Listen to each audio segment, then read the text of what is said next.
Hello everyone, నమస్తే.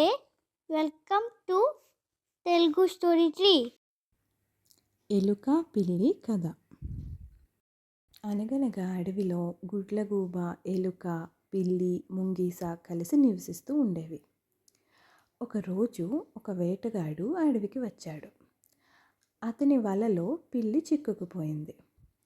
పిల్లి ఎలుక శత్రువు కావడంతో దాన్ని చూసి ఎలుక చాలా సంతోషించింది మరియు దాన్ని ఎగతాళి చేయడం మొదలుపెట్టింది.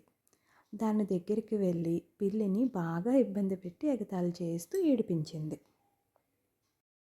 అప్పుడే ఇదంతా గమనిస్తున్న గుడ్లగూబ మరియు ముంగీస ఎలుక ఇంత స్వేచ్ఛగా తిరగడం చూసి దాన్ని ఎలా అయినా ఈరోజు తినేయాలి అని అనుకున్నాయి. ఇదంతా వింటున్న ఎలుక చాలా భయపడిపోయింది. తన ప్రాణాలు ఎలాగైనా కాపాడుకోవాలని అనుకుంది.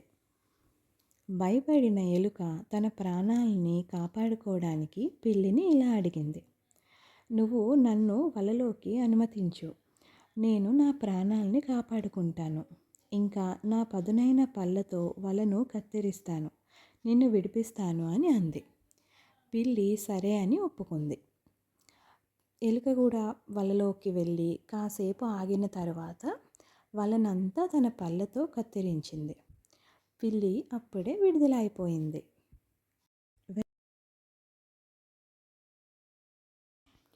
గుడ్లగూబ, ముంగీస ఖాళీ చేతులతో నిరాశగా వెనక్కి వెళ్ళిపోయాయి. మరుసటి రోజు పిల్లి స్నేహం చేయాలని ఎలుక ఇంటి దగ్గరకు వెళ్ళింది.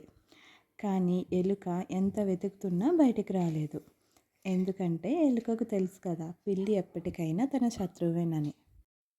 నీతి: అవసరంలో స్నేహం చేయాలి, కానీ సహజ శత్రువుల నుండి దూరంగా ఉండాలి.